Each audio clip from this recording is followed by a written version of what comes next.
ମହାକୁମ୍ଭରେ ପବିତ୍ର ବୁଡ଼ ପକାଇବା ପାଇଁ ଶ୍ରଦ୍ଧାଳୁଙ୍କ ସଂଖ୍ୟା ବଢ଼ିବାରେ ଲାଗିଛି।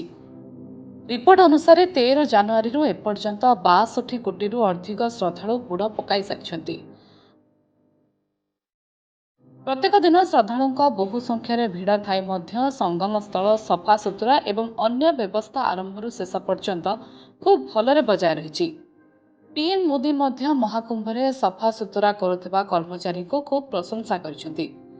ଏବଂ ମୁଖ୍ୟମନ୍ତ୍ରୀ ଯୋଗୀ ଆଦିତ୍ୟନାଥ ମଧ୍ୟ ସଫେଇ କର୍ମଚାରୀଙ୍କୁ ସମ୍ମାନିତ କରିବା ପାଇଁ ଘୋଷଣା କରିଛନ୍ତି।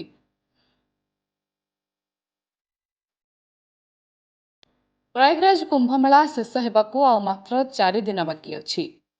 ମହାଶିବରାତ୍ରିରେ ଶେଷ ସ୍ନାନ କରିବେ ଶ୍ରଦ୍ଧାଳୁ। ତେବେ ଶେଷ ସ୍ନାନ ପାଇଁ ମହାକୁମ୍ଭରେ ଭିଡ଼ ଆହୁରି ବଢ଼ିବାରେ ଲାଗିଛି। ଗତ 4 ଦିନରେ ସିଏମ୍ ଯୋଗୀ 3 ଥର ପ୍ରୟାଗରାଜ ପହଞ୍ଚି ତଦାରଖ କରିସାରିଛନ୍ତି। କେବେ ସାଧୁ ସନ୍ଥଙ୍କ ସହିତ ସାକ୍ଷାତ କରୁଛନ୍ତି ତ ଆଉ କେବେ ଅଧିକାରୀମାନଙ୍କ ସହ ବୈଠକ କରୁଛନ୍ତି। ୟୁପି ସରକାର ସନାତନ ଧର୍ମର ଏହି ବଡ଼ ଆୟୋଜନରେ ପୁରା ଶକ୍ତି ଲଗାଇ ଦେଇଛନ୍ତି।